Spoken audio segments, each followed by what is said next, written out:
Hello students, welcome to Biomentors classes online. Today we are going to discuss the next topic in our chapter thermal properties of matter और आज का जो lecture है वो है numerical based lecture. मतलब आज के लेक्चर में हम लोग सिर्फ न्यूमेरिकल्स पर डिस्कस करने वाले हैं। सो स्टार्ट करते हैं वेरी फर्स्ट क्वेश्चन के साथ में।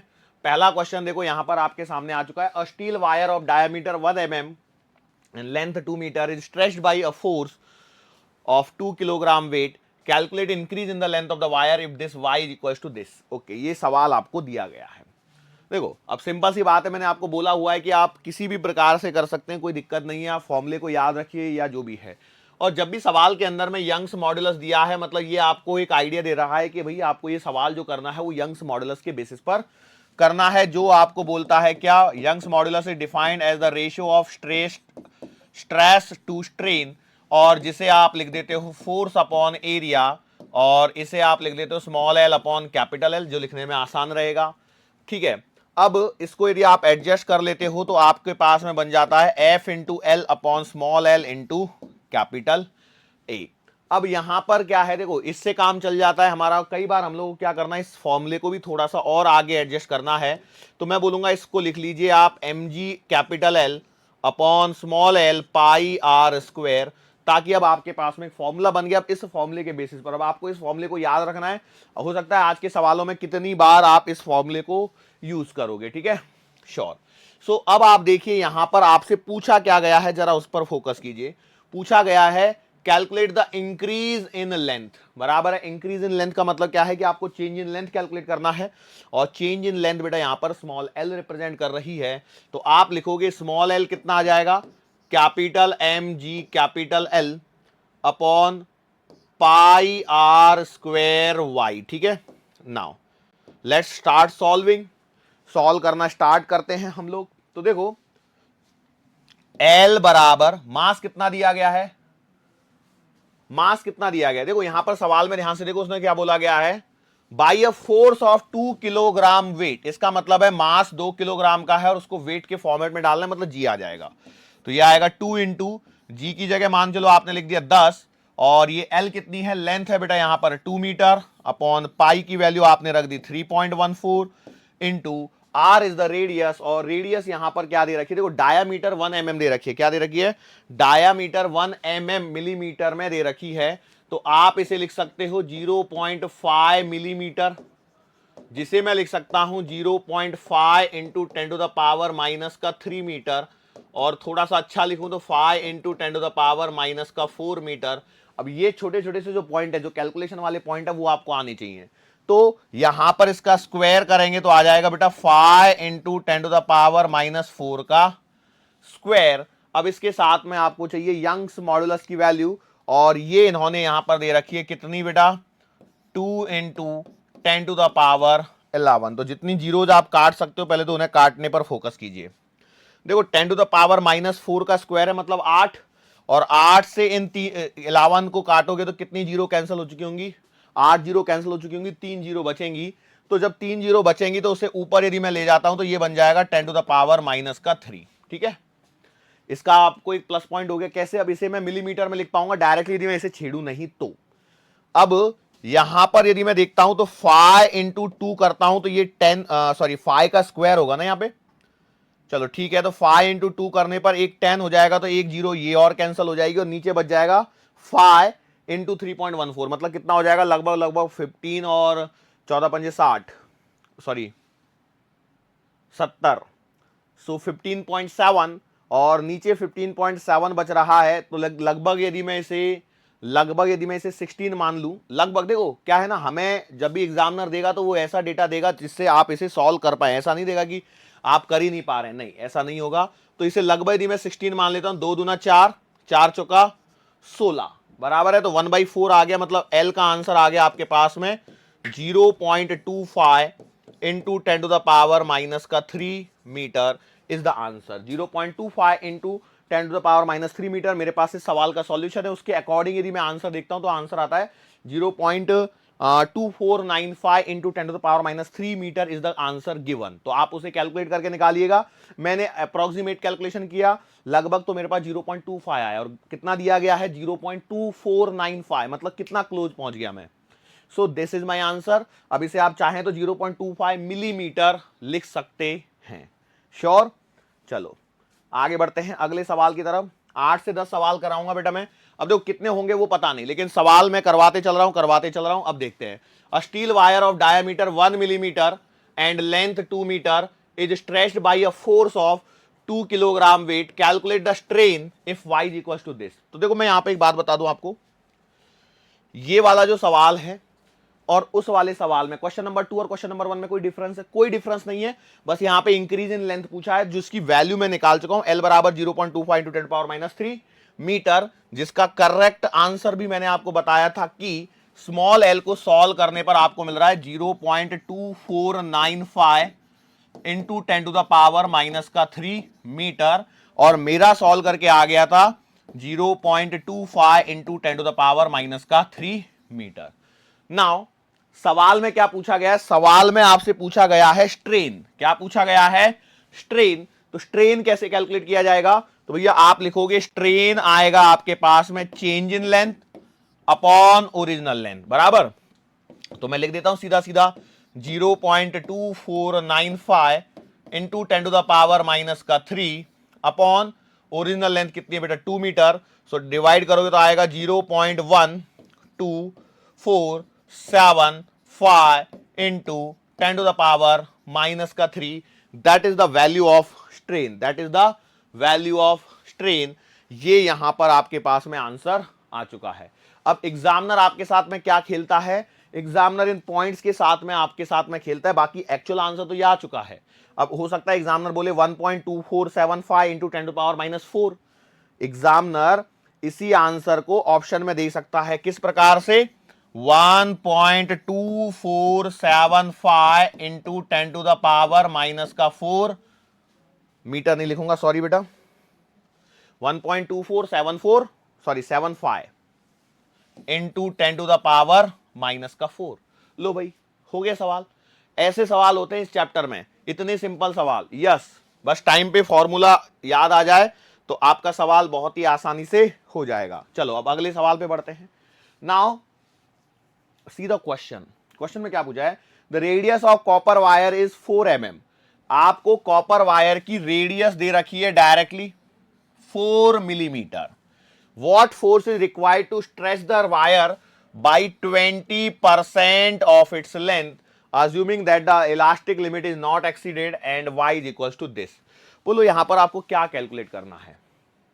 फोर्स, यंग्स मॉडुलस दिया है, मतलब आप अपने दिमाग में लगा लीजिए कि आपको लगभग लगभग उसी तरह से करना है। mgl upon pi are square small l. ठीक है, अब इसमें से क्या चीज चाहिए आपको? तो भैया आप यहां पर देखेंगे तो आपको ये mg की जगह कैपिटल F चाहिए, फोर्स।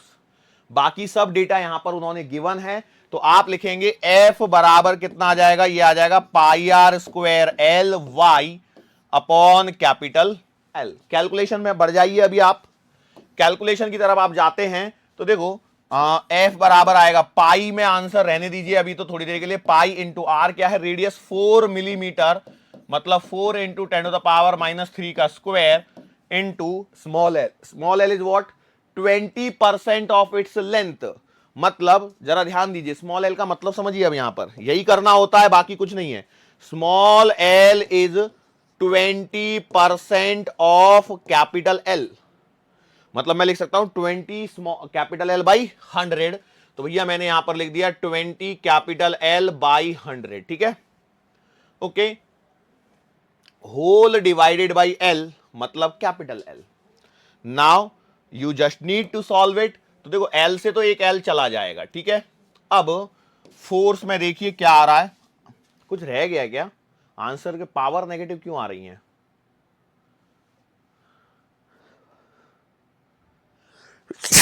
पावर नेगेटिव क्यों आ रही? छींक और आ गई। अब कई लोग बोलेंगे छींक गए सर, अब शकुन हो गया, कुछ गलती होगी। ऐसा नहीं है, देखो गलती तो पहले ही हो चुकी, छींक तो बाद में आई है। क्या रह गया? पावर नेगेटिव क्यों आ रही है? कुछ रह रहा है क्या? एफ बराबर पाई आर स्क्वायर वाई रह गया। ओके चलो ठीक है, कोई बात नहीं, मिल गया।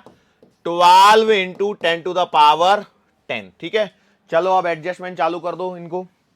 एडजस्टमेंट यदि मैं चालू करता हूं तो मुझे क्या मिलेगा, देखो 10⁻−3 का स्क्वायर कटेगा तो कितनी आएंगी, -6। मतलब यहां पर बचेंगी कितनी जीरो बेटा, 4। ठीक है, अब देखो एक जीरो से एक जीरो इधर काट लो और एक जीरो से और काट लो, तो यहां पर बच गया 3 जीरो। 3 जीरो को उधर रहने दीजिए। अब यहां पर आपके पास में क्या बचेगा, 4 का स्क्वायर 16 इंटू 2, 16 इंटू 2 करोगे तो कितना आएगा, 16 दूना 32। तो पाई इंटू 32 इंटू, देखो ये दो इसमें इंक्लूडेड है, 12 बच गया, 12 इंटू 10⁻3 और ये फोर्स आएगा न्यूटन में। तो अब आप इसमें मल्टीप्लाई कर लीजिए, तो 32, 320, 64, 384, सही है ना, सॉरी 394। भाई 320 एकम 320 और 32 दूना 64, 320 में 64 ऐड करोगे तो कितना आएगा, 384। तो आपके पास में आंसर आ रहा है 384 पाई इंटू 10⁻3 न्यूटन, या 384 pi kilo newton can also be written. यदि आप ऐसा ऑप्शन नहीं दिया तो पाई की वैल्यू 3.14 पुट करो, उसको मल्टीप्लाई करो तो 38, मतलब लगभग 4 या 12, तो जो भी आंसर आ रहा होगा 1.2 समथिंग और इनटू 10 में पावर्स यहां पर बढ़ चुकी होंगी लगभग देखो 3 तो यही हो गई और इससे आएंगी तो 1 2 3 4, मतलब 6, 10⁻6 न्यूटन में आंसर चला जाएगा। कई लोग बोलेंगे सर मनी वन में क्या बड़बड़ा रहे, मनी वन में कुछ नहीं बड़बड़ा रहा मैं, आप इसे देखिए क्या हो जाएगा, 384 इंटू 3 लगभग 1200 हो गया। 1200 का मतलब 1.2 यदि मैं लिखता हूं तो पीछे की 3 जीरो जाएंगी ना, तो 3 जीरो को मैं यहां पे एडजस्ट करूंगा तो कितना हो जाएगा, 6। अरे बात समझ में आ रही है, कुछ नहीं है, एडजस्टमेंट का खेल है। अब ये करते करते आता है, प्रैक्टिस से आता है कि मैं अंदाजे से कैसे लगा पाता हूं कि लगभग इतना आंसर आएगा। तो ये सवालों की जब आप इतनी ज्यादा प्रैक्टिस करोगे तो आपको भी अपने आप आने लगेगा। ऐसा कोई इसमें रॉकेट साइंस नहीं है कि कुछ मैं नया बता रहा हूं यहां पर। ठीक है, question number 4, a wire of length 2 metre, सर्दी लग गई लगता है, a wire of length 2 meter and cross sectional area of 10⁻⁻4 meter square is stretched by a load of 102 kg।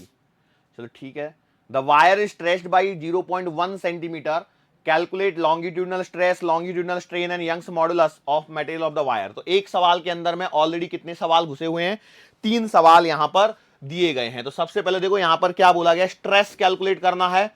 तो भैया मैं सीधा सीधा लिख देता हूं यार, स्ट्रेस बराबर क्या आएगा, फोर्स पर यूनिट एरिया। तो बेटा 102 केजी का है तो 102 इंटू 10 मान लीजिए इसे, और ए क्या है, एरिया, तो पाई इंटू रेडियस कितनी है, अच्छा रेडियस नहीं, उन्होंने सीधा सीधा क्रॉस सेक्शनल एरिया दे रखा है, तो मैं क्या करूंगा यहां पर पाई इंटू इसको लेने के बजाय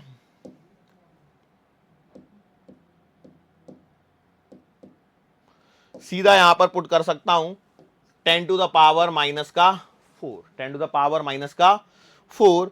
सो अब यहां पर देखिए यदि 102 इंटू 10 करोगे तो 1020 आएगा, कितना आएगा, 1020। लेकिन यदि मैं इसे 9.8 ले लेता हूं, 9.8, तो देखो पता है क्या है, क्या हो जाएगा, ये आ जाएगा आपके पास में 1000 अपॉन 10⁻⁻4, मतलब 10⁻7 न्यूटन पर metre square will be the value of stress. 10⁻7 newton पर metre square will be the value of stress. It is approximate answer. देखो मैंने क्या किया, 102 इंटू 10 करता, जनरली आपको भी मालूम है जी की वैल्यू हम लोग 10 लेके सॉल्व करते हैं, तो 1020 आता, उसमें कुछ थोड़ा सा कम है तो मैं उसे 1000 मान लेता हूं, भाई क्या बुराई है, कोई बुराई नहीं है।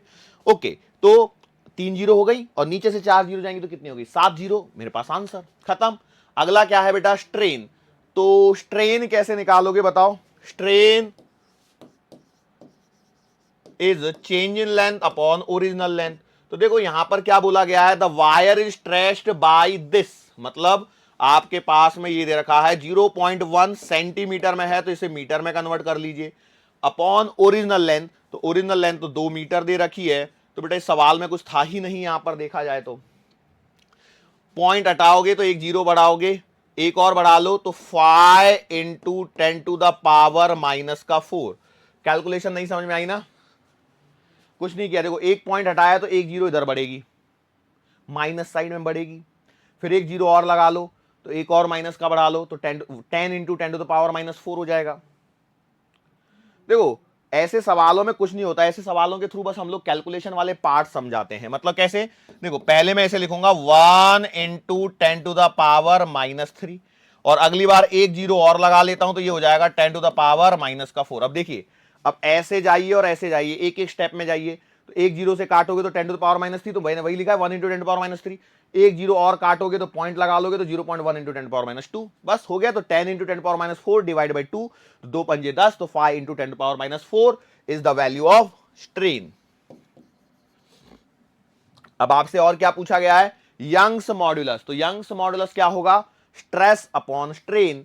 तो आपने लिख दिया बेटा y बराबर स्ट्रेस डिवाइडेड बाई स्ट्रेन। तो बेटा स्ट्रेस कितना आया था, 10⁻7 डिवाइडेड बाई 5 इंटू 10⁻⁻⁴। तो 5, देखो एक जीरो को एडजस्ट कर लो तो ये आएगा 2 इंटू 10⁻6 अपॉन 10⁻⁻⁴। सॉल्व करोगे तो बेटा 2 इंटू 10⁻10, और यंग्स मॉडुलस जो होता है उसके डायमेंशन बेटा स्ट्रेस के बराबर ही होते हैं, न्यूटन पर metre square will be the answer. अच्छा ये वाला हम लोग यूज कर चुके हैं ऑलरेडी, कॉपर या स्टील, किसमें था, स्टील में था I think so, Young's modulus of steel. अच्छा सर क्या हमें इसे याद ही रखना पड़ेगा, तो बेटा इसका आंसर है नो, आपको याद रखना नहीं पड़ेगा, क्योंकि एग्जामिनर आपको देगा, एग्जामिनर आपको देगा, दैट्स इट। ठीक है, चलो 4-5 सवाल हमारे हो गए। लो भाई और सवाल, देखो धीरे धीरे सवाल की वैरायटी बदलेगी, पहले 3-4 सवाल एक जैसी लग रहे होंगे, अब देखो यहां पर थोड़ा सा डिक्रीज इन रेडियस वाला सवाल आ गया। सवाल देखो वैरायटी बदल गई, थोड़ी सी वैरायटी यहां पर बदल गई। सवाल में क्या बोला गया, a brass wire of radius 1 millimetre is loaded by a mass of this, what would be decrease in radius if y is equals to this. अब कैसे करें, अब तो परेशानी में अटक गए। क्यों सर जी परेशानी में क्यों अटक गए, डिक्रीज इन रेडियस बोला है, हाँ तो सर क्या दिक्कत है, आप लगा दो ना y is equals to mgl upon pi are square l by pi are square l. नहीं लगा सकता डायरेक्टली, क्यों नहीं लगा सकता डायरेक्टली, क्या प्रॉब्लम हो रही है, प्रॉब्लम ये हो रही है कि हमारे पास में वो डेटा है ही नहीं जो चाहिए, क्योंकि डिक्रीज इन रेडियस का मतलब हो गया लेटरल स्ट्रेन। कौन सा हो गया, लेटरल स्ट्रेन, और lateral strain is associated with what, Poisson's ratio. मतलब सवाल यहां पर पहुंच गया सिग्मा बराबर delta r by r whole divided by delta l by l, इस फॉर्मेट का सवाल बन गया। अब इसमें से क्या बोला गया है कि डिक्रीज इन रेडियस आपको फाइंड करनी है, मतलब डेल्टा आर फाइंड करना है, आर आपको दिया गया, डेल्टा एल और एल के बारे में भी कुछ भी नहीं बताया गया है, कि बताया है कुछ भी नहीं बताया है। तो अब मैं क्या करूं सर जी, मैं तो अटक गया। अब एक काम करता हूं, डेल्टा एल अपॉन एल, या एक काम करो आप इसे डेल्टा आर, ऐसे काम करो, small are upon capital R whole divided by small L upon capital, इस फॉर्मेट में लिख लो, ये भी आपका सिग्मा ही है। सर ऐसा क्यों कर रहे हो, क्योंकि मैं जानता हूं कि y बराबर जब मैं लिखूंगा तो मैं mg capital L upon pi are square small l के फॉर्मेट में जा सकता हूं। बोलो यहां से भी कोई मिल रहा है क्या आपको हिंट, यहां से देखो आपको एक हिंट मिलेगी, वो क्या है कि मैं लिख सकता हूं y बराबर mg upon pi capital R square लिखना इस बार। क्यों कैपिटल आर, क्योंकि स्मॉल आर आपने क्या माना है, रेडियस में चेंज, तो small L upon capital L. इससे मेरे को कुछ फायदा होते हुए नजर आ रहा है क्या, देखो यस मुझे इससे फायदा होते हुए नजर आ रहा है। वो क्या आ रहा है कि small L upon capital L can be written as M G upon pi are square Y. बोलो small L upon capital L की वैल्यू मिल रही है, क्या उससे मेरा कुछ काम होगा या नहीं होगा, वो तो तब पता लगेगा आपको कि देखो यहां से small L upon capital L तो मिल गया, पॉइजन्स रेशियो तो दिया ही नहीं है, बिना पॉइजन्स रेशियो के कैसे सवाल हो जाएगा। Actually Poisson's ratio is missing in the question, Poisson's ratio होना तो चाहिए था, बिना उसके सवाल नहीं होगा, नहीं तो है ना। चलो ठीक है, मैं आगे चल के पॉइजन्स रेशियो को कुछ तो भी मान लूंगा, लेकिन अभी तो हो जाएगा। तो अभी देखो मैंने इसको लिखा 31.4 इंटू 10 अपॉन पाई को लिख दीजिए 3.14 इंटू आर कितनी है बेटा रेडियस 1 मिलीमीटर, मतलब 1 इंटू 10⁻³ का स्क्वायर इंटू यंग्स मॉडुलस दिया है 9 इंटू 10⁻10। कैलकुलेशन कीजिए। सर सवाल देख के तो कैलकुलेशन दिमाग से ही निकल गई, अब कैसे करनी है करके। देखो ये 3.14 है, 31.4 है, कितनी बार कटेगा? 10 बार, सही है।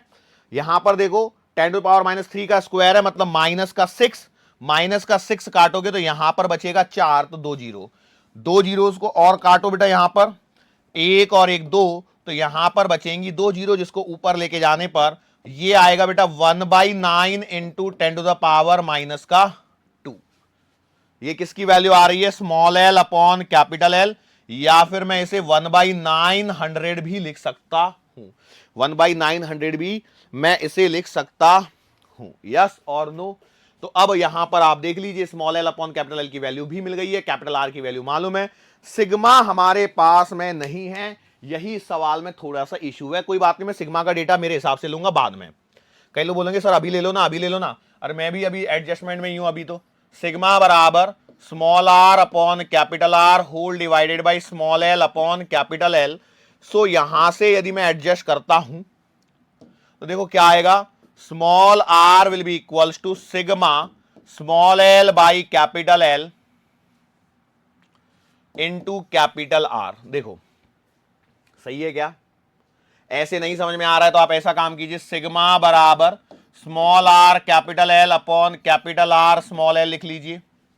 और अब देख लीजिए, अब इसको इधर उधर एडजस्ट करके स्मॉल आर आपको चाहिए तो बेटा ये इधर आ जाएगा sigma capital R small L upon capital L. मैंने डायरेक्टली कर लिया था, ठीक है। देखो ऐसा नहीं है, बहुत सारे स्टूडेंट्स को परेशानी होती है। मैं समझता हूं मेडिकल के बच्चे हैं तो कैलकुलेशंस में जब मैं लेफ्ट राइट एडजस्टमेंट करता हूं तो परेशानी होती है। ये फॉर्मेट में बहुत बार सिखा चुका हूं, A upon B whole divide by C upon D जब होता है तो ऊपर वाला सबसे नीचे वाले के साथ में और ये नीचे नीचे वाले आपस में मिलके ऐसे बनाते हैं। कैसे? ये वाला फॉर्मेट, ठीक है। चलो तो अब यहां पर देख लो, अभी भी वही गाड़ी अटक रही है, सिग्मा की वैल्यू नहीं मालूम है, लेकिन उससे पहले मैं सिग्मा को लिखने से पहले इसको लिख लेता हूं। ये है आपका 1/900 और ये है आपका 1 मिलीमीटर, मतलब 10⁻⁻³ तो अब आप देखो कोई भी ऐसा डेटा ले लीजिए जिसमें आप 9 से डिवाइड कर सकते हो। तो कैसा ले लूं बेटा मैं? मान के चलो मैं ले लेता हूं यहां पर 0.9 ले लेता हूं, ठीक है। 0.9 ले सकता हूं क्योंकि सिग्मा की वैल्यू आपको भी मालूम है कहां से कहां तक होती है, जहां तक आप लेना चाहो, है ना। 0.5 से 1 के बीच में, है ना। तो मैंने उसके हिसाब से 0.9 ले लिया, 9 है ये, ठीक है। ओके सर, यदि ये डेटा नहीं मिलता था तो फिर हम लोग कुछ और लेते थे, हालांकि एग्जामिनर आपको देगा। अब जैसे क्या टाइपिंग में हो सकता है कई बार रह जाता है। नाउ एडजस्ट करो इसको। तो बेटा स्मॉल आर के लिए जब आप एडजस्ट करोगे तो देखो होगा क्या, पॉइंट हटेगा, नीचे 10 बन जाएगा, ठीक है। अब देखो नीचे 3 जीरो है, 3 जीरो को भी ऊपर ले जाओ तो स्मॉल आर बराबर आएगा 1 इंटू 10⁻⁻⁻6 मीटर। ये है आंसर, मतलब small r will be equals to 1 micrometre. ये है आपका change in radius. Basically it is your decrement in the radius. Radius क्या होती है? डिक्रीज होती है। कई बार है ना ऑप्शंस कैसे देता है मालूम है क्या? Decrease in radius this, increase in radius this. 3 option increase के दे दिए और 1 डिक्रीज का दे दिया, तो आंख बंद करके डिक्रीज लगाना है। आंख बंद करके डिक्रीज लगाना है, क्योंकि यदि आपने लोड लटकाया है, लेंथ यदि बढ़ेगी, लेंथ बढ़ती है और रेडियस हमेशा डिक्रीज होती है। यही कॉन्सेप्ट है। कोई भी यदि ऐसे लटकाया हुआ चीज है तो उसकी लेंथ बढ़ रही है, भाई ग्रेविटी के कारण वो नीचे खिंच रहा है, ऐसे मान के चलो आप, तो बराबर है। और जब ये नीचे खिंच रहा होगा तो ऐसे पतला हो रहा होगा। तो सर क्या ये पतला होने का सही तरीका है? तो हम भी उल्टा लटक जाते हैं कल से और हम भी पतले हो जाएंगे, है ना। कोई सोच रहा है कि ऐसे ऐसे होता तो मैं भी हो चुका होता अब तक। लो भाई अगला सवाल आ गया आपके सामने, तब तक बोलो। अब इस सवाल को देखो, वैरायटी चेंज हो गई फिर से। अब कौन सी वैरायटी का सवाल आ गया? ये शेयरिंग में पहुंच गया हूं मैं। देखो ईटा दिखते ही मेरे को समझ में आ गया कि ये सवाल शेयरिंग स्ट्रेन पे पहुंच गया है। कैसे करेंगे सवाल को जरा देखिए। देखो जब तक आप सवाल को देखोगे नहीं तब तक आप सवाल को पकड़ नहीं पाओगे कि किस बेसिस पर सवाल को करना है। करो। The area of the upper face of a rectangular block is this, 0.5 metre into 0.5 metre and the lower face is fix. जो नीचे का फेस है वो क्या कर दिया है? फिक्स कर दिया है। The height of the block is 1 centimetre. A shearing force applied to the top face produces a displacement of this. Find the strain and shearing force. Find the strain and sharing force. तो मैं आपको सलाह दूंगा कि एक काम कीजिए, थोड़ा सा डायग्राम बनाने की कोशिश कीजिए। ठीक है, ये डायग्राम बन गया और ये आपका पूरा आपने बना लिया। ठीक है, अब क्या हो रहा है, यहां पर आपने लगाया एक शेयरिंग फोर्स F, जिसके कारण यहां पर क्या आने वाला है, डिस्प्लेसमेंट आने वाला है। और क्या बोला गया है, the height of the block is 1 centimetre, मतलब ये वाली हाइट जो आपको दे रखी है वो तो 1 सेंटीमीटर है, और ये जो लोअर फेस है इसका एरिया क्या है, 1 मीटर इंटू, सॉरी 1 नहीं है, 0.5 मीटर इंटू 0.5 मीटर। बोलो यस और नो, सही है। अच्छा देखो, a shearing force apply to the top face produces a displacement of this, कितना, 0.015, मतलब यहां पर आप क्लियरली देख सकते हैं ये वाला जो है वो है 0.015 mm। ओके यस, तो अब यहां से आप सीधा सीधा शेयरिंग स्ट्रेन निकाल सकते हैं, और शेयरिंग स्ट्रेन कितना होता है बेटा, ये होता है आपका थीटा, बराबर है। आप लिखते हो नहीं लिखते हो, tan theta can be approximately written as theta, और ये कितना आएगा, relative displacement of the upper layer to the distance of the fix layer, मतलब आप लिखोगे 0.015 मिलीमीटर है तो उसको 10 टू द पावर -3 करके मीटर में ले लीजिए, अपॉन में परपेंडिकुलर डिस्टेंस है 1 सेंटीमीटर, तो आपने लिखना है 1 इंटू 10 टू द पावर -2। मैं उम्मीद करता हूं ये पॉइंट आपको समझ में आया होगा। अब यहां पर आपको बस जीरोस को कैंसल आउट करना है। इसके लिए आप क्या करोगे, इसको काटोगे तो बेटा ये -1 जीरो बच जाएगी, तो थीटा का आंसर आएगा 0.0015। It is the value of what, shearing strain. ये किसकी वैल्यू आ गई, शियरिंग स्ट्रेन। कौन सी वैल्यू आ गई, शियरिंग स्ट्रेन। सर हमारे मन में एक शंका चल रही है, बोलो क्या, कि सर आपको कैसे मालूम कि शेयरिंग स्ट्रेन ही निकालना था, हम तो लॉन्गिट्यूडनल स्ट्रेन निकाल सकते थे, वॉल्यूम स्ट्रेन निकाल सकते थे। पर भैया यहां पर देखो उन्होंने क्लियरली स्ट्रेन सिर्फ बोला है, और जो फोर्स अप्लाई किया है वो टेंजेंशियल फोर्स है, और जब भी टेंजेंशियल फोर्स आप अप्लाइड कर रहे हो इसका डेफिनेट मीनिंग क्या होगा कि रिलेटिव डिस्प्लेसमेंट आएगा, और रिलेटिव डिस्प्लेसमेंट आने पर आपको दिमाग चलना चाहिए कि हमें शेयरिंग स्ट्रेन साइड में ही जाना है, इधर उधर भटकना नहीं है। Are you getting my point और नॉट, श्योर। चलो इतना काम हो गया। अब एक सवाल और पूछा, इसमें शेयरिंग फोर्स और बताना है यदि ये इतना हो, तो भैया ये कैसे करेंगे। अब सवाल में गाड़ी फिर से अटक गई, तो हम जानते हैं, क्या जानते हैं बेटा, कि मॉड्यूलस ऑफ रिजिडिटी बराबर क्या होगा, sharing stress upon sharing strain. देखो ये फॉर्मूला जो बन रहे हैं इन्हें आप याद कर लीजिए। मैं जानता हूं बहुत सारे स्टूडेंट्स को याद नहीं होंगे ये फॉर्मूले। सो बेटा आप लिखोगे ईटा बराबर F upon A divided by theta, तो ईटा बराबर एफ अपॉन ए इंटू थीटा, ये आपका फॉर्मूला बन गया है। अब आपको कुछ नहीं करना है, यहां पर क्या निकालना था, एफ निकालना था, शेयरिंग फोर्स। तो बेटा आप लिखोगे एफ बराबर ईटा ए थीटा। बोलो ईटा कितना दिया है सवाल के अंदर में, 4.5 इंटू 10 टू द पावर 10, तो आपने लिखना है 4.5 into 10 to the power 10 into A stand for area. देखो यहां पर एरिया क्लियरली लिखा हुआ है, रेक्टेंगुलर ब्लॉक का जो एरिया है वो ऐसे लिखा गया है, तो आप लिख दोगे 0.5 into 0.5 into theta. Theta is what, sharing strain, और वो कितना है 0.0015। अब इस डेटा को बस आपको क्या करना है, सॉल्व करना है। बोलो कैसे करें। मुझे लगता है कि यहां पर सिर्फ मल्टीप्लिकेशन का काम है, उससे अलावा कुछ नहीं है, लेकिन उससे पहले जीरोज को एडजस्ट करो। देखो पॉइंट काटो, एक जीरो, पॉइंट काटो, एक जीरो, पॉइंट काटो, पॉइंट 1 2 3 4 जीरो, ठीक है। एक पॉइंट और काट लो, नीचे एक जीरो और लग जाएगी, लगा दी। अब काटो इनको सबको, देखो 4 5 6 7, 7 जीरो कट गई, मतलब 3 जीरो बच गई। अब आपके पास में जो सिंपल डेटा है वो है 45, 25 into 15 into 10 to the power 3 newton. अब मुझे लगता है यहां से आगे सिर्फ और सिर्फ आपको मल्टीप्लीकेशन करना है 45 इंटू 25 इंटू 15। कई लोग बार बार सोचते हैं कि सर एकदम जादू वाली कैलकुलेशन दिखाएंगे, बार बार क्या देखना है उसमें, करूं क्या कैलकुलेशन? कई लोग बोले सर कर लो, थोड़ा सा हम लोगों को भी अच्छा लगेगा। बोलो किधर से करूं? अब क्या सामने बैठे होते तो मैं left to right, right to left, उल्टा लिख दिया है ना, right to left, left to right, किधर से भी करके दिखाता था। देखो बेसिकली मेरा कैलकुलेशन करने का तरीका कैसे होता है, मैं कैसे सोचता हूं, या तो मैं 25 इंटू 15 करूं पहले, तो 25 इंटू 15 मैं कैसे कर सकता हूं, डायरेक्टली करूं कि कैसे करूं? तो देखो 15 15 225 होता है और 10 150 जोड़ लो, कितना हो गया 225 और 150 कितना हो गया 225 और 150 325 375, तो 25 इंटू 15 करके देखो मैंने जो बोला था वो आ रहा है क्या भाई? 15 30 45 15 75 7 15 30 और 7 37 375 आ गया क्या? आ गया। एक तरीका तो ये था कि मैं इधर से चलता, इधर से चलने पर अब मेरे पास डेटा क्या आता था 375 इंटू 45, इसको सॉल्व कर लो, you will get your answer.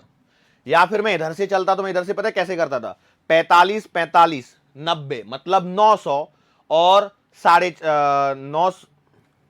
900 और 450 का आधा 225, तो 900 225 कितने हो गए 1125। तो मैं करूंगा 45 इंटू 25 करके देखो, 25 पंजे 125 और 25 चौका 100 और 12 112 1125 आ गया क्या?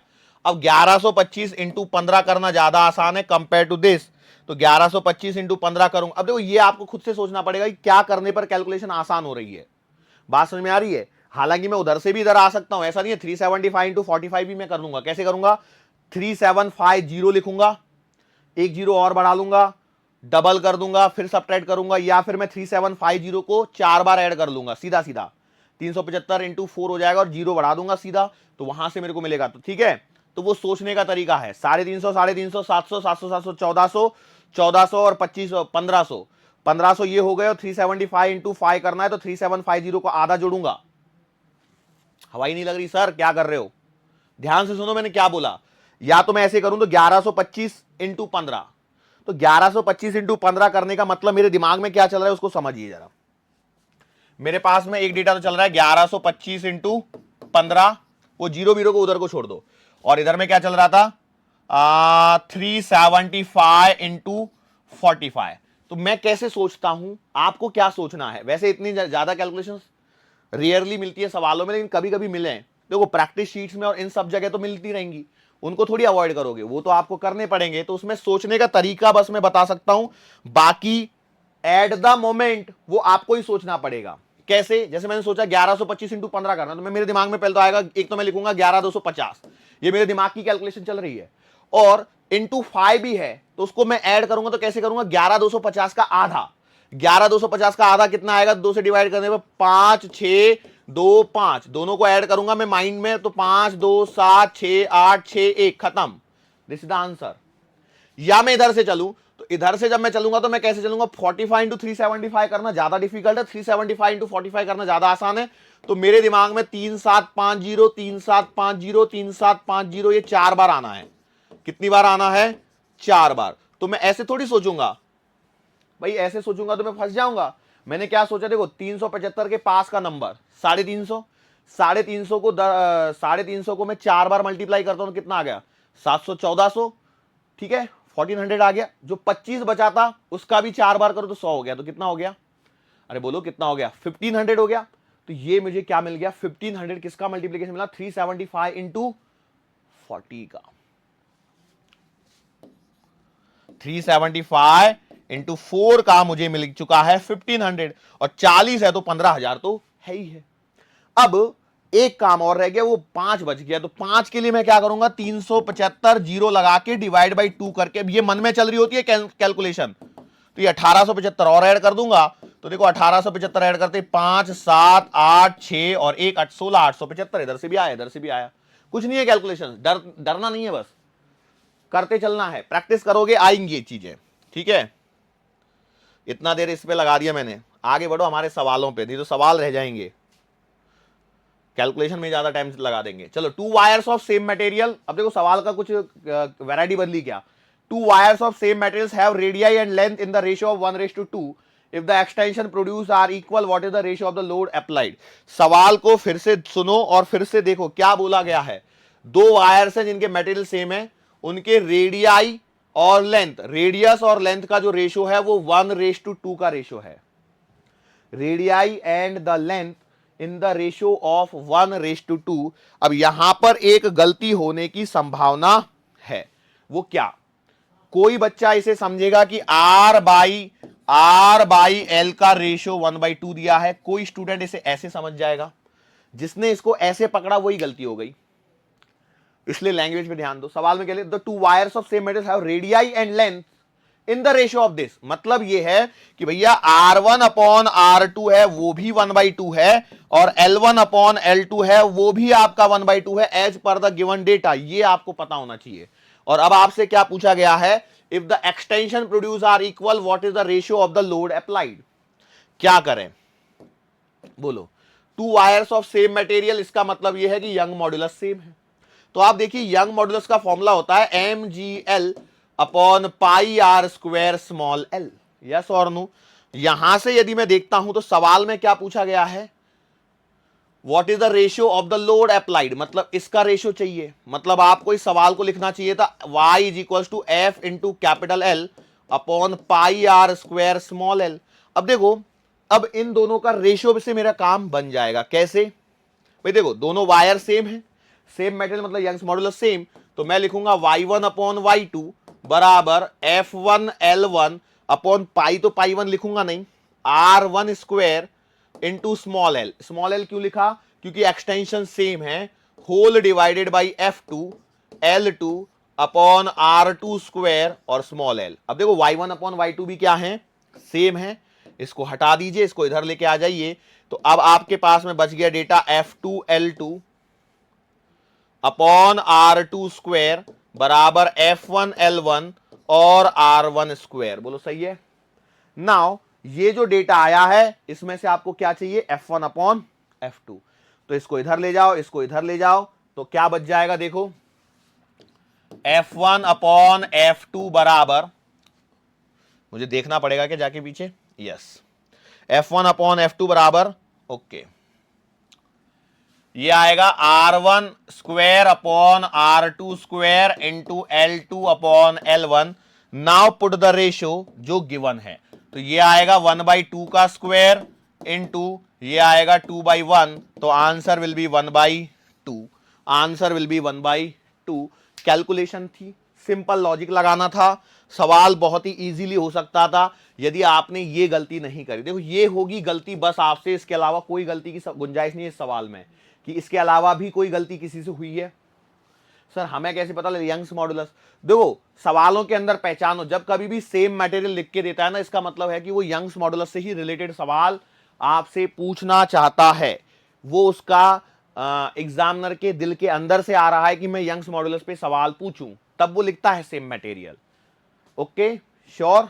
चलो सही, सवाल तो बहुत सिंपल है। क्या ऐसे सवाल एग्जाम में आएंगे बेटा? यही आएंगे, ऐसे सवाल आएंगे सिंपल सिंपल से, बहुत हाई फंडू सवाल नहीं आएंगे जो आपको कहीं कहीं एक आध बार आपको किसी टेस्ट पेपर वगैरह में देखने को मिल भी सकता है। एक आधा डिफिकल्ट सवाल सिस्टम के अंदर में भी कोई डिफिकल्ट सवाल आपको देखने को मिल सकता है, जब आप खुद से टेस्ट दे रहे होंगे, खुद से चैप्टर सेलेक्ट करके टेस्ट निकाल रहे होंगे, तब हो सकता है। लेकिन बाकी नॉर्मल सब सिंपल चीजें आने वाली हैं। What pressure should be applied to a lead block to reduce its volume by 10%। Bulk modulus का अभी तक एक भी सवाल नहीं आया था, ये बल्क मॉड्यूलस का भी सवाल आ गया। मतलब आपका जितना टॉपिक कवर किया था वो सारा यहां पर हो चुका है। सवाल को फिर से पढ़ते हैं। What pressure should be applied to a lead block to reduce its volume by 10%। Reduce the volume by 10% if the bulk modulus is this. तो पहले सबसे पहली बात तो यह है कि आप लिखिए बल्क मॉड्यूलस का फॉर्मूला, तो K बराबर क्या होता है, V dP बाय dV। यहां पर क्या पूछा है, क्या चीजें हैं उसको देखिए, डेटा को लिखते चले जाएंगे तो भी काम हो जाएगा। बल्क मॉड्यूलस दिया है उसने 6 इंटू 10⁻9 बराबर, अब देखो उसने क्या दिया है, what pressure should be applied to a lead block to reduce its volume. तो इसका मतलब यह है कि प्रेशर अननोन है और क्या है, to reduce its volume by 10%। 10% से आपके वॉल्यूम को क्या करना है, डिक्रीज करना है। इसका मतलब आपको उसने दिया है dV बाई V इंटू 100 की वैल्यू 10 दे रखी है। बराबर है dv बाई वी इंटू 100 की value, change in volume upon volume into 100, भाई तभी तो आएगा परसेंटेज में। तो अब यहां से आप यदि देखते हो तो dv by v will be equals to 10 by 100, मतलब 1 बाई 10। और थोड़ा सा यदि दिमाग लगा लेते हो तो v बाई डी वी कितना हो जाएगा, v by d v will be equals to 10, मतलब ये आ जाएगा 10। सो बेटा सीधा सीधा आंसर हो गया, डीपी का आंसर आएगा 6 into 10 to the power 8 newton पर metre square. 6 into 10 to the power 8 newton पर मीटर स्क्वायर। क्या किसी को इस सवाल में यहां पर परेशानी हो रही है? सर ये बात नहीं समझ में आई। बेटा ये वो पॉइंट्स हैं जिसे आपने सीखा है यूनिट्स एंड मेजरमेंट में। भैया देखो क्या है, सवाल में बोला गया ना कि what pressure should be applied to a lead block to reduce its volume by 10%। Volume को 10% से रिड्यूस करना है, मतलब डिक्रीमेंट है। अब डिक्रीमेंट इंक्रीमेंट तो बात की बात है, लेकिन आप तो बेसिक पे फोकस कीजिए कि चेंज इन वॉल्यूम को आप कैसे लिखोगे। परसेंटेज चेंज इन वॉल्यूम यदि मुझे लिखना है तो भैया कैसे लिखते हो परसेंटेज चेंज इन वॉल्यूम? तो आप लिखोगे d v by v into 100, d v by v into 100, और उसकी वैल्यू कितनी दे रखी है, 10% दे रखी है, मतलब 10 इज द वैल्यू। क्योंकि ये खुद अपने आप में परसेंटेज में ही है, ये खुद अपने आप में परसेंटेज में ही है, तो डीवी बाई वी इंटू 100 क्या आएगा, 10 ही आएगा। क्या ये बात पकड़ में आई? सो अब आपने देखो 100 को इधर लेके गए तो डीवी बाई वी की वैल्यू 10 बाई 100, मतलब 1 बाई 10। मैंने रेसिप्रोकल ले लिया, वी बाई डीवी बराबर 10। क्यों ऐसा किया? क्योंकि देखो मुझे वी बाई डीवी यहां पर यूज करने को मिल रहा है, तो मैंने सीधा 10 ले लिया, एक जीरो से उड़ा दिया, तो डीपी की वैल्यू कैलकुलेट कर पाया। बल्क मॉड्यूलस पे एक सवाल किया, हम लोग क्या करते हैं, एक सवाल और कर लेते हैं। Find the increase in pressure required to decrease volume of mercury by this if the bulk modulus of this. Same सवाल है, फटाफट से आंसर बता दो कितना निकालोगे। इस बार तो खुद से कर लो। अरे भाई एक सवाल तो खुद से कर लो। सर वही तो नहीं हो रहा है। अच्छा इस बार क्या किया है, okay find increase, okay same सवाल है, तो आपने लिख दिया के बराबर v d p by d v. तो भैया यहां से यदि आप देखते हो तो के कितना दिया गया है, 2.8 इंटू 10 टू द पावर 10 बराबर, देखो डीपी आपको निकालना है, इंटू वी बाई डीवी बच रहा है। ठीक है, सवाल में फिर से आ जाओ, फिर से इधर में आके क्या देख रहे हो आप, डीवी बाई वी इंटू 100 की वैल्यू दे रखी है 0.01 है कि कितनी है, 0.001%, 0.001%। तो अब आप यहां पर देखेंगे तो डीवी बाई वी की वैल्यू आएगी 0.001 डिवाइडेड बाई 100। अब यहां पर थोड़ा सा कष्ट अपने साइड से कीजिए, पॉइंट को हटाइए, 1 2 3 जीरो और बढ़ जाएंगे, 1 2 3। सो बेटा it implies v by d v का आंसर कितना आ जाएगा, एक के पीछे 1 2 3 4 5 जीरो, तो यहां लग दीजिए एक के पीछे 1 2 3 4 5 जीरो। सो फाइनली आपके पास में जो डीपी का आंसर आएगा वो कितना आएगा, देखो 2.8 into 10 to the power 5, 2.8 into 10 to the power 5 newton पर मीटर स्क्वायर यूनिट है। हो सकता है मैं एक आध सवाल में ना लिखूं जल्दबाजी में, लेकिन आपको बेटा सब में लिखते चलना है। जब आप अपनी नोटबुक में सवालों को कर रहे हो तो मैं यही बोलूंगा कि आपको वो सारी चीजें यहां पर लिख लेनी चाहिए। यस और नो, क्लियर? कोई परेशानी वाला सवाल था क्या? मुझे तो नहीं लगता है कोई परेशानी वाला सवाल था, लेकिन यदि आपको लग रहा है तो एक बार आप क्रॉस चेक कीजिए, फिर से कीजिए क्या हो रहा है। डीवी बाई वी इंटू 100, सवालों का पैटर्न बहुत आसान होता है, बस आप डर गए, जो डर गया समझो, मैं नहीं बोलूंगा, मैं क्यों बोलूं हर बार। करो सवाल। लो भाई एक और सवाल आपके सामने, सिंपल सा छोटा सा प्यारा सा सवाल आ चुका है। क्या फिर से बल्क मॉडुलस का ये क्या? यस, 1 2 3 तीसरा सवाल हो गया बल्क मॉडुलस, इस बार तो होना चाहिए।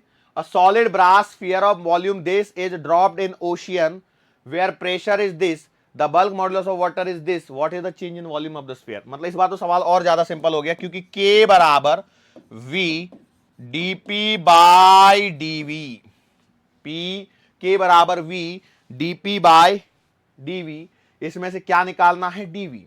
तो आप लिखोगे डीवी बराबर वी डॉट डीपी अपॉन के, मतलब वी कितना है, वॉल्यूम, जिसकी वैल्यू दे रखी है उन्होंने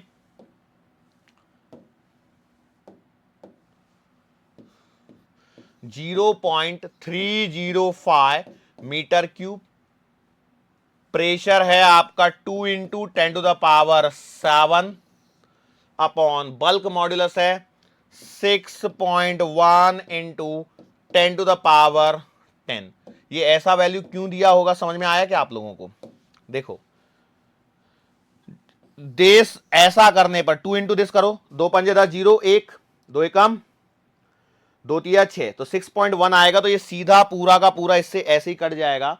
इसको ऊपर लेके जाओगे तो आपके पास में डीवी की वैल्यू आएगी 10⁻³ metre cube. 10⁻³ metre cube will be the, oh sorry बेटा, ये यहां पे एक पॉइंट छोटा सा और रह गया, पता है क्या? ये 0.61 आएगा। मैंने एक जीरो कम काटी है यहां पे, एक जीरो मैंने कम काटी है, एक जीरो मैंने कम काटी है, बराबर है।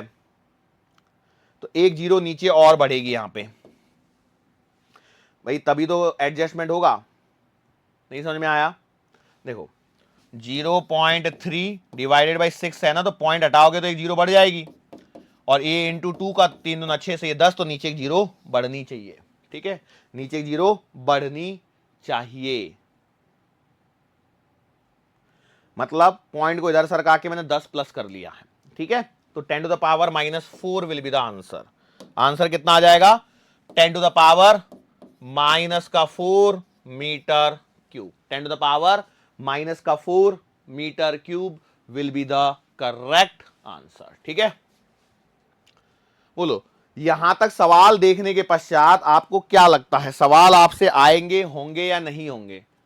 सवालों को देख के क्लियर लग रहा है कि आप ऐसे सवालों को बहुत ही इजीली कर पाओगे, यस और नो? कि और एक आधा सवाल चाहिए? देखो सवाल तो हैं अभी भी, एक आध दो सवाल तो अभी भी पड़े होंगे इसमें। लो है ये सवाल, लो, मुझे लगा खत्म हो गए, लेकिन नहीं। ऐसे क्या नंबरिंग नहीं करिए उसके आगे, क्योंकि मुझे लगा वहीं तक खत्म हो जाएंगे, लेकिन नहीं, अब चल रहे हैं आगे, तो चलने दो। अब ये सवाल किसका आ गया? शेयरिंग स्ट्रेन का, शेयरिंग स्ट्रेन वाला सवाल। देखो क्या ऐसा सवाल मैं पहले कर चुका हूं, बिल्कुल वैसा ही सवाल है। A plate has dimensions of 10 centimetre into 10 centimetre into 1 centimetre, one of its face having larger area. एक ऐसी फेस जिसका एरिया क्या है, बड़ा है, is fixed and tangential force is applied to the opposite larger face. तो इसका मतलब समझिए क्या हो रहा होगा। इसका मतलब यह है कि यदि ये मेरे पास में ऐसा एक बॉक्स है, बॉक्स का सामने वाला व्यू एरिया आपको दिख रहा है, तो नीचे वाली का एरिया बड़ा होना चाहिए। तो 10 इंटू 10 का होगा, क्यों? देखो 10 इंटू 1 10 आ रहा है, 10 इंटू 10 100 आ रहा है, तो नीचे का 10 होना चाहिए, ऊपर का भी कितना आएगा? 10 इंटू 10। मतलब ये वाली जो हाइट है वो आपके पास में 1 सेंटीमीटर की। ये बस इस सवाल के अंदर में लॉजिक था, बाकी कुछ भी नहीं है, बाकी तो बहुत आसान है। अब देखो क्या हो रहा है इसमें, tangential force is applied to the opposite larger face, lateral displacement between two faces is 1.2 into 10⁻³ millimetre. इसका मतलब क्या हो रहा है पता है, समझ में आया आपको? इसका मतलब यह है कि जब ये यहां से सरकी है तो ये वाला जो लेटरल डिस्प्लेसमेंट है, एक्स जिसे हम लोग माना करते थे, वो एक्स की वैल्यू उसने दे रखी है 1.2 इंटू 10⁻³ मिलीमीटर। देखो इन सवालों को पढ़ते समय ध्यान रखना, ऑलरेडी -3 दिया और उसके साथ में फिर मिलीमीटर है। हो सकता है सवाल में दे दे 1.2 माइक्रोमीटर, लेकिन इसमें यही गलती होती है कि हम लोगों से एक आधा मिलीमीटर वाला पॉइंट छूट जाता है। तो सवाल को ध्यान से पढ़ना। और क्या बोला गया है? Find the value of shearing strain. तो बोलो शियरिंग स्ट्रेन तो आप सीधा सीधा निकाल लोगे, थीटा बराबर क्या होगा? एक्स अपॉन बी या एल जो भी मानना है। एक्स है यहां पर आपके पास में 1.2 इंटू 10⁻³ मिलीमीटर है, तो इंटू 10⁻³ आएगा। बी क्या होता है? ये परपेंडिकुलर डिस्टेंस जो आपको 1 सेंटीमीटर दे रखी है। यहां से सॉल्व करने पर आपके पास में कितना आंसर आएगा? -2 से काटोगे -1, 1.2 into 10⁻⁻4। It is the value of shearing strain. हो गया सवाल। और क्या पूछा है? Find the tangential force also if modulus of rigidity is this. तो भैया आप लिखो, क्या लिखोगे? आप लिखोगे ईटा बराबर एफ अपॉन ए थीटा। सही है, तो अब यहां से आप लिखोगे एफ बराबर ईटा ए थीटा। तो आपके पास में ईटा कितना है? 5 इंटू 10⁻10, तो आपने लिख दिया 5 into 10 to the power 10 area. अब एरिया में ध्यान देना, यहां पे बस जो गलती होगी वो यही होगी कि आप एरिया कौन सा लिखोगे। तो बेटा यहां पर मैंने बता दिया 10 इंटू 10 वाला एरिया यहां पर आपको लिखना है, तो बस उसी लिख दीजिए। 10 सेंटीमीटर मतलब 10 टू द पावर -2 का स्क्वायर इंटू थीटा कितना है 1.2 into 10 to the power -4, 1.2 into 10 to the power -4। तो बस अब आपके पास में आ चुका है, सॉल्व करने लायक स्थिति में पहुंच चुका है। अब कर लीजिए, अब आपको कुछ नहीं करना है, सिर्फ मल्टीप्लिकेशन ही करने हैं, कुछ रह तो नहीं गया, बस इतना देख लो।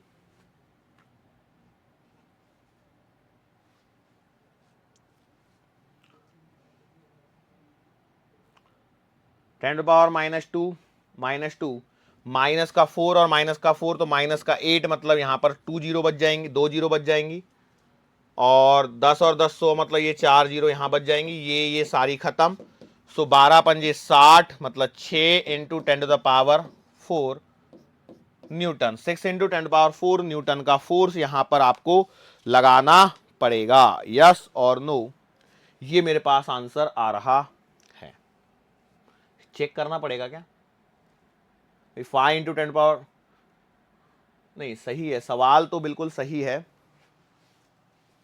देखो क्या होता है ना, कई बार है ना हम लोग इतने जल्दबाजी में रहते हैं कि पता लगता है कि कहीं ना कहीं कोई मिस्टेक छोड़ बैठते हैं, तो इसीलिए मैं बोला एक बार चेक करने में कोई बुराई तो नहीं है। श्योर सही है। यस,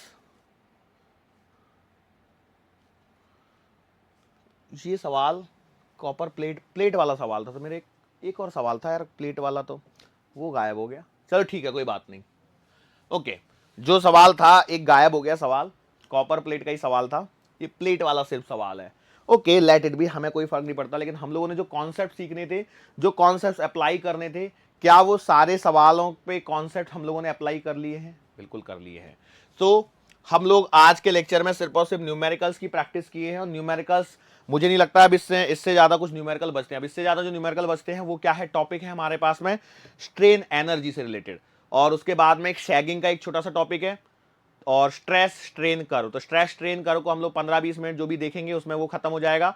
स्ट्रेस स्ट्रेन कर्व खत्म होने के पश्चात स्ट्रेन एनर्जी हम लोग देख लेंगे, और एक शैगिंग का तो फॉर्मूला सीधा याद रखना बेटा, उसमें मैं कुछ भी हेल्प नहीं कर पाऊंगा। कुछ चीजें ऐसी होती हैं जहां पर याद रखने वाली चीजें, जैसे मैंने आपको बताया था रिलेशंस बताए थे, स्ट्रेस क्या बोलते हैं इसमें, जो आपके modulus of rigidity, bulk modulus और यंग्स मॉड्यूलस में रिलेशन आ रहे थे, वो याद करने हैं, उसमें कोई हेल्प नहीं होगी, क्योंकि उस पर देखो पहली बात तो उस पर सवाल आने की उम्मीद बहुत ही कम है, लेकिन बाई चांस मान चलो आ गया तो वो फॉर्मूला डायरेक्टली पुट करना है और करना है।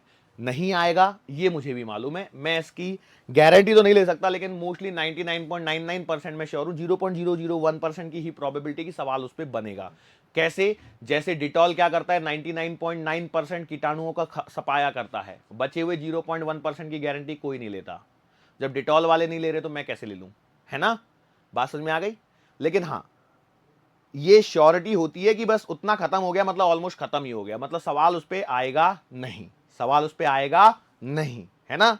कैसी हिंदी है ना? अजीब सी हो गई, कोई बात नहीं, आप समझदार व्यक्ति हैं, समझदार इंसान हैं, है ना? इंसान है ना? कि शंका है किसी को, सर हम तो अभी डेवलप ही नहीं हुए, हमने तो मेंडल के सिद्धांतों का और चार्ल्स डार्विन के सिद्धांतों का अनुपालन किया ही नहीं, तो हम डेवलप हो ही नहीं पाए। ऐसा हुआ है क्या? यदि आप टेक्नोलॉजी पर चीज़ों को देख रहे हो तो डेफिनेटली आप डेवलप हो चुके हो, और विकास की इस प्रक्रिया में आप भी काफ़ी आगे आकर मेरे लेवल पर खड़े हो। ठीक है, चलो। सो अपने आज के इस टॉपिक को, अपने आज के इस लेक्चर को यहीं पर समाप्त करते हैं। मुलाकात फिर से करेंगे, जरूर करेंगे, लेकिन आने वाले अगले लेक्चर के दरमियान। सो तब तक के लिए